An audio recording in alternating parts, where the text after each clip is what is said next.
নমস্কার বন্ধুরা, আজ আমরা আলোচনা করব মহাপবিত্র গঙ্গা নদীর পৃথিবীতে আগমনের মহাকাব্যিক কাহিনী। পুরাণ মতে গঙ্গা কেবলমাত্র একটি নদী নয়, তিনি স্বয়ং দেবী।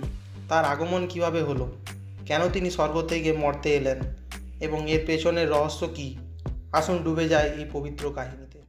যদি এই ভিডিওটি ভালো লেগে থাকে তাহলে লাইক, কমেন্ট এবং শেয়ার করুন।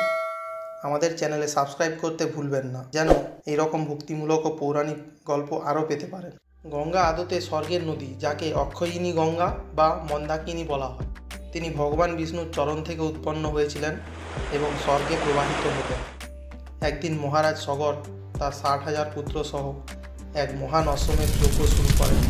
যজ্ঞের অশ্ব কপিলমুনি আশ্রমে আটকে যায় এবং সগরের পুত্ররা তাকে অপমান করে। ক্রুদ্ধ কপিলমুনি তাদের বশ্য করে দেন, ফলে তারা মুক্তি পায়নি এবং ভূতাত্মা হয়ে থাকে। মহারাজ দিলীপ এবং তারপরে তার পুত্র ভগীরথ এই সমস্যার সমাধানে ব্রতী হন। ভগীরথ কঠোর তপস্যা করে ব্রহ্মাকে সন্তুষ্ট করেন এবং গঙ্গাকে মর্তে আনতে চান, কিন্তু গঙ্গা এত শক্তিশালী যে তার প্রবাহে পৃথিবী ধ্বংস হয়ে যেতে পারে। তাই ভগীরথ ভগবান শিবের শরণাপন্ন হন। শিবজি তার জটায় গঙ্গাকে ধারণ করেন যাতে তার গতি নিয়ন্ত্রিত হয়। গঙ্গা শিবের জটায় এসে আটকে যান এবং বহু বছর আটকে থাকেন। পরে শিব তার জটা থেকে গঙ্গাকে মুক্ত করেন এবং তিনি 7টি ধারায় প্রবাহিত হন। এর মধ্যে একটি ভগীরথের অনুসরণ করে পৃথিবীতে আসে। গঙ্গা ভগীরথকে অনুসরণ করে প্রবাহিত হন। পথের মধ্যে তিনি মহর্ষি জাহ্নুর আশ্রমে প্রবেশ করেন, ফলে ঋষি ক্রুদ্ধ হয়ে গঙ্গাকে গিলে ফেলেন।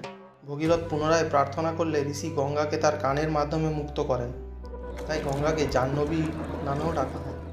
অবশেষে গঙ্গা পাতালে প্রবাহিত হয়ে সগরের পুত্রদের আত্মাকে মুক্তি দেন। গঙ্গা শুধুমাত্র একটি নদী নয়, তিনি ভগবানের কৃপাস্বরূপ। তার ধারা অমৃততুল্য এবং তিনি সকল পাপ মোচন করতে সক্ষম। আজও হিন্দু ধর্মাবলম্বীরা বিশ্বাস করেন গঙ্গার জলে স্নান করলে পাপ মোচন হয় এবং মুক্তি লাভ করা যায়। তাই গঙ্গার মাহাত্ম্য অনন্ত। গঙ্গা মাইয়া কি জয়।